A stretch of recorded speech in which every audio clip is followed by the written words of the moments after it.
It pumps blood around the body through the circulatory system. I remember the circulatory system when we were, children. Respiratory and circulatory systems. Exactly, in secondary school. But you're literally powering the whole body. I am talking about the heart, the most important organ in the human body. Indeed. Well, today is World Heart Day, and in the words of World Heart Federation, you have to feel your heart, move your heart, and even love your heart. Now, Share the Power is the theme for this year, encouraging people across the world to take care of their heart and inspire others to do the same.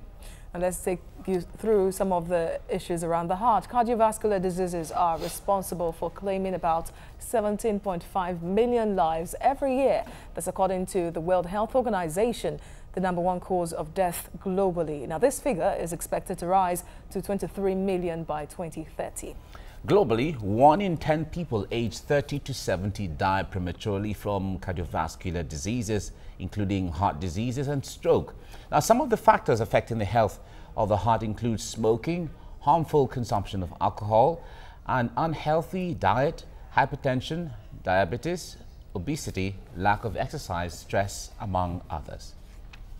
And we have a physician now, Dr. Omadele Boyo, in the studio to talk to us as the world observes World Heart Day, and of course, things to do to take care of our hearts. Good morning to you, Doctor. Hi, good morning. Good morning. Nice to see you. Good morning, listeners. Yeah.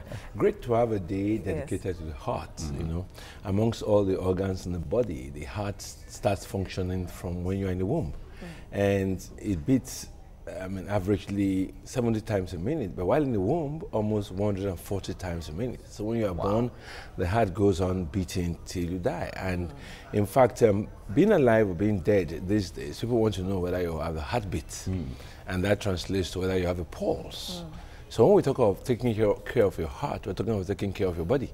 I remember that most scriptures and sacred writings talk about loving God with all your heart. And people will say, oh, I love you with all my heart. And they will ask themselves, do I occupy any space in your heart? Do you have any space in your heart for me? So the heart is very important in every way. It has come to symbolize the very central existence. And when you talk about love, it's also the heart that people draw out to describe love. So when we say taking care of your heart, it means like what you've said. So many people are dying from heart diseases, and they're called the cardiovascular diseases, CVDs. These are non-communicable diseases, and they can be easily resolved by change of lifestyle. But what we have here today is most people think that except you take drugs, you can be all right. Now, it's good news to hear that there are some diseases that you can be in charge, you can be in control if you take care of yourself and you are concerned about your heart right from the outset. You can take care of yourself and your heart can be okay. Let's start with heart problems even in the womb. You have congenital heart defects, and these are babies are born, they are cyanosed, their fingertips are blue, they don't breathe well, they don't cry out well, and they die early. And then you have adults who develop cardiovascular diseases, like you said earlier on, hypertension. The WHO has described Africa as the base for hypertension. 46% of Africans are said to have hypertension. That's like 1 in 2 raised blood pressure. Many decades ago, people thought, oh, hypertension, tension. People thought more of stress. But doctors are beginning to realize that it's not just stress, it's lifestyle. Tobacco, like you mentioned earlier, harmful consumption of alcohol, and then diet.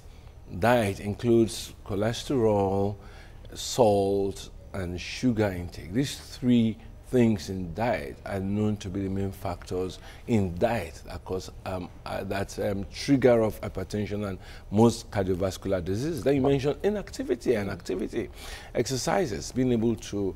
I saw earlier on somebody was here to teach us how to, do that every morning. Walking, taking a walk, 30 minutes walk every day can help you more than just even going to the gym, because when you're walking, you're breathing in fresh air, and it's cheaper. You don't have to have a treadmill or a body massager, take a stroll.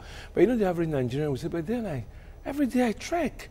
I trek from Mushin to Lusha. I trek from Akeke to this. Yeah, it's good enough. Which is a very typical life of a Lagosian. Yes. So after doing these 4 things that you have mentioned, which is the diet, activity, alcohol consumption, and smoking, now begin to ask ourselves, what else do we do check your blood sugar regularly. If you are diabetic, you are likely to develop a cardiovascular disease. Check your blood pressure. Check your weight, because obesity has been, brought in as one of the factors also that can quicken the development of heart disease, obesity. So you want to know your body mass index, your height versus your weight. So some people, once you know you are obese, obesity is demonstrated in men more on the tummy, and the women hips and bum. So you find out that if you know you are not a woman and you're looking pregnant as a man with a big tummy, you need to do something about it, because you are going to weigh down your heart. Pregnant man. Yeah, pregnant man. And the way it works is this, the heart pumps blood. And it's like having a bungalow with a pumping machine outside, and then you pull down the bungalow and put up a 6-story building. And the same pumping machine is going to serve the 6-story building. And let's say each of these floors in the 6-story building have 20 rooms. That's putting more pressure. More pressure. So you find the pumping machine working more. Now, when you weigh 50 kg, you have the same heart. In fact, the size of a normal heart is just the size of your fist. Wow. And then when you now grow all this weight, the heart has to pump Piling pressure on it. Yeah. So you have somebody with 50 kg becoming 60, like after pregnancy, you put on more weight.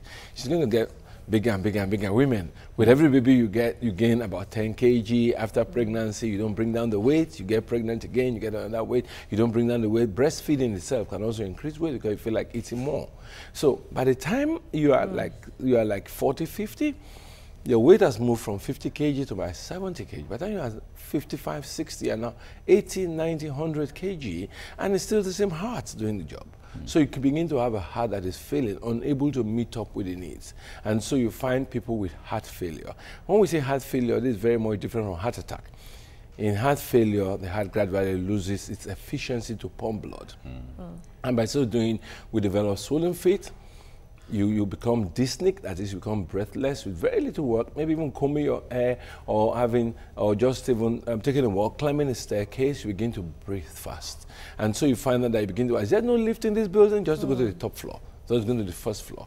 So you know that with heart failure, you have swollen feet, you have breathlessness, and then you cannot lie down straight at night. You need more pillows so your heart can be more efficient to pump blood. So this year we're looking at caring for your heart, and we are speaking to the audience at home to make sure they check their basic indices. If a member of your family has had a problem with the heart, then try and make sure you see the doctor.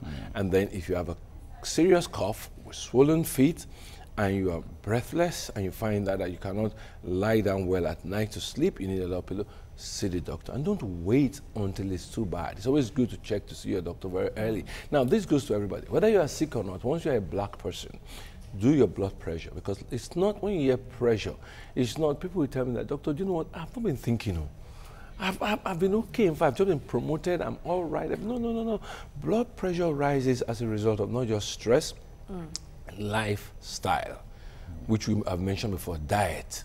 Yeah, doctor, but many would have thought that all these, because I still wonder why Africa has the higher risk of getting heart problems than the rest of the other continents, because most of the things listed, the practices are done in other countries as well, smoking, drinking and all that. So one would wonder really, why Africa? Why is it Africa, really? Yeah, okay, let's go back to it again. In the first place, in Africa, we don't believe that people die from disease. We believe that somebody kills somebody. If you ask somebody, oh, Uncle John is dead. Now, who killed him? It's not what killed him, but who killed him. So the first thing that we're very superstitious. So we don't even take note of things. You tell somebody, for instance, that lower the salt in your diet. You know what they tell you? My father eats a lot of salt. My father is 90 years old, still alive. Whereas in other parts of the world, once you release a bulletin that this food is dangerous, people start avoiding it. But in Africa, people will want to show you that their grandfathers ate the same food. Exactly. But they refuse to remember that their grandfathers did not live in the same type of milieu, same type of environment where we have to catch a bus, we have to wake up at 4 o'clock in the morning, we'll get to work, we'll come back, we'll pass through a lot of stress, And then the types of food we eat now, they are more refined meals, the rice, the gari, everything we eat goes through a lot of processing now. We have noodles, we have all kinds of products that you just put in the microwave and you bring out. Chemicals, so we're living in a different realm entirely. Preservatives, preservatives. Most of the things you have in canned meals are preserved with salt, and then higher level of cholesterol.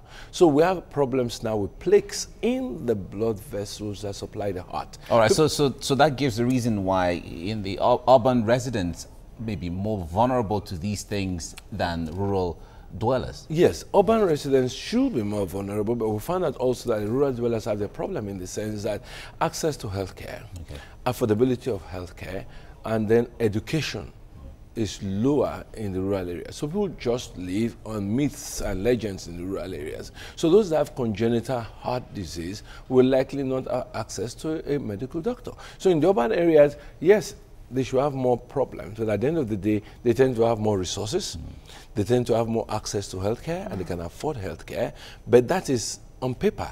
People in urban areas in Nigeria virtually live like people in the rural areas in the head. We think that I just can't die like that. My time never come and not go die. That kind of spirit, you know. I shall not die. I shall not die. And live. Yes, I shall not die. It's not my portion. So we find out that in the urban areas, we are also very backward, and we're not ready to live. If enter an average bus today, somebody is selling drugs that can cure heart disease, cure diabetes, remove a fibroid, and make you get pregnant at the same time. And we believe these things because we don't want to think. So what happens in other advanced countries? You must do an annual physical. You must do that, and everything revolves around what the doctor says concerning you. All right, so at least once a year, you should go for a check. Yes, and mine is due anytime from now. Oh, I see. But I have to start mine, I must say. No, always keep it to your birthday.